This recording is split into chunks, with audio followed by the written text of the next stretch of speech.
Hello, everyone, and welcome to week 1 of COM 420 Organizational Communication. This course is focused on the practical application of organizational communication concepts rather than the theories, really, although the theories are really important to grounding our ideas. Now, the Trenholm book that you used in COM 201, this does a really good job of discussing the traditional approaches and theories related to organizational communication. This is covered in Chapter 8 of the Trenholm book, so if you still have that text, a review of that chapter would be helpful in place of reading chapters 2 to 4 in the Miller text in their entirety, the text we use for this class. However, it'd also be helpful to your understanding of the breadth and depth of these approaches to read at least the portions of the Miller text from these chapters that I've specified in the reading instructions. With this in mind, the traditional theories and approaches like the classical approach, the human relations, human resources, systems, and cultural, these are all briefly reviewed. And the modern approaches, the constitutive, the critical, and the feminist that I'm not sure you've been exposed to yet, those are going to be discussed in more detail. And how this will happen is that chapters 2, 3, and 4 in your text cover the traditional approaches. So we'll cover those briefly this week along with chapter 1. And so you'll have 4 chapters for this week, but 3 of them are just going to be covered in part.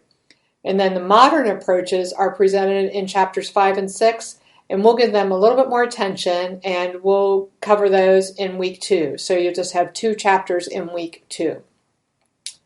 After all of these organizational communication theories are covered in these first 2 weeks, then we'll begin a more focused concentration on the application of organizational communication processes. Processes like assimilation, organizational decision-making, conflict management, change and leadership, emotion, organizational diversity, and technology. The last 4 weeks of the course will focus on application of these processes. But to begin with, you're asked to first put organizations and organizational communication in the context of the complex world that we live in. If we think that communicating in this complex world is an easy process, we might not give the communication we do in our organizations enough really serious attention. However, if we accept the very real complexities involved in communicating within and between organizations, it's likely that we'll give it more serious attention and be more understanding of the miscommunications that can occur. So we will first, in Chapter 1, discuss those rather current and recent factors that are complicating the organizational communication process for all of us who work and interact in organizations. And then we'll cover those first traditional theories that you've already been exposed to in COM 201.